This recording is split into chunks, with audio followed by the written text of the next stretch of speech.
আপনাদের কাছে একটা প্রশ্ন রাখতে চাই, আপনার কোন ভাই, আপনার কোন সন্তান, পুলিশ ভাইরা, আপনার কোন সন্তান যদি প্রিলিমিনারিতে পাস করে, রিটেনে পাস করে, ভাই সবগুলো প্রশ্নের উত্তর দেবার পরেও যদি তারা ফেল করতে, তাহলে আপনি কে করতেন?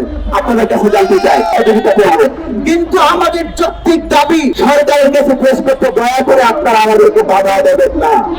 যদি আপনারা আমাদের নাগরিক পরীক্ষার, আমি আরেকটি কথা বলতে চাই, আমি বলেছি যে ভাইবার রেকর্ড যদি এনটিএসসি এর কাছে থাকে, তাহলে তারা যদি তাদের কাছে কোনো সিসি ফুটেজ থাকে যেখানে অডিও রেকর্ড সহ আছে, সেটা হাজির করে। আমি যদি প্রশ্নের উত্তর দিয়ে না পারি, এটা জনসম্মুখে পেশ করা হবে, কয়েকজন এক্সপার্টকে ডাকা হবে, বিশ্ববিদ্যালয়ের প্রফেসরদেরকে ডাকা হবে। আমি যেসব উত্তর দিয়েছি, এইসব প্রশ্নের উত্তর যদি ঠিক হয়ে থাকে ভাইবা বলে, আমাকে কোন যুক্তিতে ফেল করাবে সেটার জবাব দিতে হবে। আর যদি আমার প্রশ্নের উত্তর ঠিক না হয়ে থাকে, আমি তাদের কাছে ক্ষমা চাইবো না। সম্মানিত সাংবাদিক বন্ধুরা,